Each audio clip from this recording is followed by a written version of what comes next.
All right, ladies and gentlemen, Milena's super happy today. I know she's dealing with a grieving father, her passing of her father.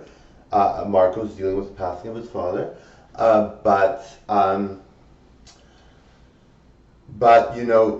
out of things that can happen to you, that's not so bad in comparison to things that can happen to you. Now, I know this. I know a lot of his friends and a lot of people that he knows, and a lot of things that are.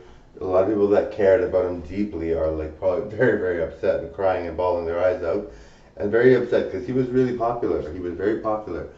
So, for me, it's kind of like, well, I mean, losing a parent that was 84 years old, I mean, that's obviously a big, big loss. But, I mean, I've seen people losing their children. I've seen people having devastating disease. I think Selma Blair has MS. So, when Selma Blair was so pretty and she has MS, it's kind of like, well, at least your dad, my dad lived a long time.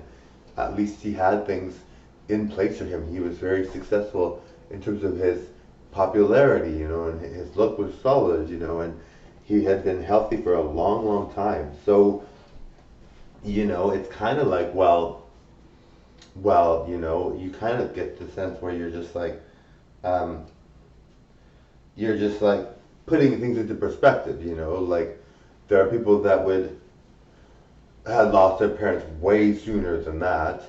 There are young people dying like crazy. Like I know people that I knew of that were very young had been dying.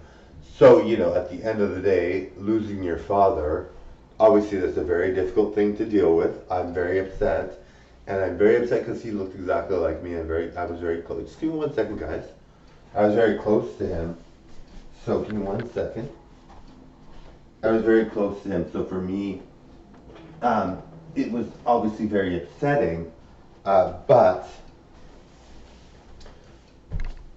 but But I know there's worse things. Like some children have diseases, some people have majorly difficult things to deal with. So, I'm upset. Obviously, I'm very sad. When I go to his funeral, I'm going to be bawling my eyes out. But, um, but all in all, I mean, he had a very good life. He had been very popular. He had spent a lot of time doing things he loved. He was a very happy guy. That's the one thing that I take from him. I've been lucky to have taken that from him. I'm very happy. I recover from things very well. I have very good health, physical health. I'm very strong. Um, so, when it comes to all that, it's kind of nice to know that my father was. And the thing is, my dad was a fantasy to a lot of people. A lot of people really liked him because he looked like a fantasy. It's just like Channing Tatum. Everyone's gonna miss him if he will pass eventually someday. Everyone's gonna miss him, and he is a fantasy. And of course, my dad wasn't a stripper, obviously, but yes, but Channing Tatum, he'll be very well missed, and everyone loves those kind of people, right? Like they're the ones that are very nice and they do things for people all the time, and they're kind of like above and beyond everyone else, and they're the fantasy. So, when you see that, and and I mean, I'm sure a lot of his friends are just like, I know you. Some of my fans are his friends. I'm sure. They know him and they miss him, and they're like, oh, he died. Like that. I really personally didn't think that would happen till he was 95. I really didn't think that would happen till way later. I really didn't see that happening. Um, and like I said, I'm very fortunate to have been blessed with good genes and all that. But I really wanted to be famous when he was around. I really wanted to have a lot of money and just sort of like spoil him. He had never been spoiled. He had been always kind of like living a very minimalistic kind of lifestyle. And to me, that was very upsetting. I had always wanted him to have wealth and different things, and just be really on top of things.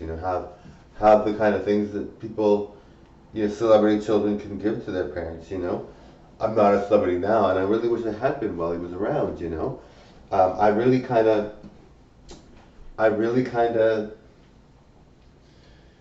feel like he missed out, and coming to Canada, such a brave thing. You know, he dealt with that. He came to Canada and he really worked hard, and he had his children, and you know, I believe that it's a children's responsibility when your parents are suffering and when the parents don't have much to give them things that they never would have had, you know. So I mean, um, you know, I never got that chance, and I really wish I had. But anyway, I'm sure a lot of his friends are gonna really miss him and everything. He was very important to the Italian community. A lot of people liked him. I mean, he was not racist or homophobic or anything. When he was working, he hired, like he had his own business. He hired like a black guy. Like he wasn't. He's like so nice, right? Like he was like that to him. He was just a friendly guy. Like so to him, to be like rude or racist was not something he would do. He was never homophobic. He was always so nice, you know. And it's just like, you know, what do you know, when you have people like that in the world, it really is nice, you know. Anyway, thank you all so much for watching. Bye everyone. Click and subscribe.